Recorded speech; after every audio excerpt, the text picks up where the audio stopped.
بسم الله الرحمن الرحیم.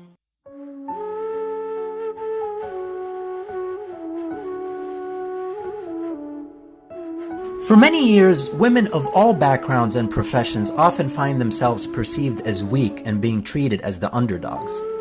This image has unfortunately impacted how women interact with others in society. Furthermore, women generally kept quiet when it comes to harassment or assaults due to a fear of being judged and of society's perception. According to the Association for Psychological Science, researchers have found that men are often seen as more competent and powerful for talking, while women are more harshly criticized, more frequently interrupted, and judged as less competent for the same behavior. This bias is unfortunately still prevalent through over the past few decades. This tide has started to slowly turn, and we have seen more and more women feeling empowered to lead, speak up, and voice their opinions. Yet there was one woman centuries ago who totally shattered this stereotype of weakness and vulnerability of women. She was the lioness of Karbala who bravely met face to face with the tyrant of her time, Yazid ibn Muawiyah. She confronted him for his criminal actions in his palace in front of the masses of the people. His killing of a holy personality, Imam Hussein, along with most of his family members, shook the universe to its core. Did it stop there? No.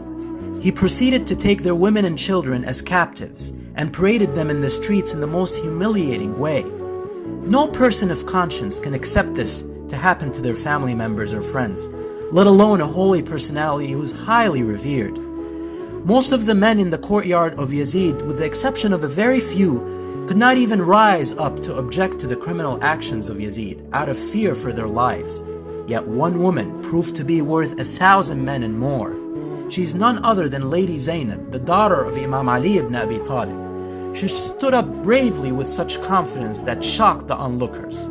She said, "O Yazid, do you think that we have become humble and despicable owing to the martyrdom of our people and our own captivity? As you have blocked all the paths for us, and we have been made captives and are being taken from one place to another, do you think that God has taken away his blessings from us? Do you think that by killing the godly persons you have become great and respectable, and the Almighty God looks at you with special grace and kindness? For this reason, and on account of this incorrect thinking, you have become elated and arrogant. You have become boastful because you have seen that the matters have taken a turn in your favor. You have, however, forgotten what God said, the disbelievers must not think that our respite is for their good. We only give them time to let them increase their sins. For them, there will be a humiliating torment."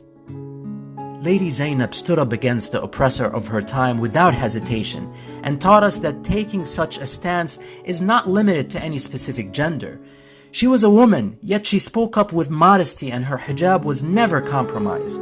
She was a woman, yet that didn't deter her from showing her strength and speaking up the truth even in the face of a violent and corrupt ruler. She taught us that there is no room for fear regardless of gender when it comes to standing up for truth and justice.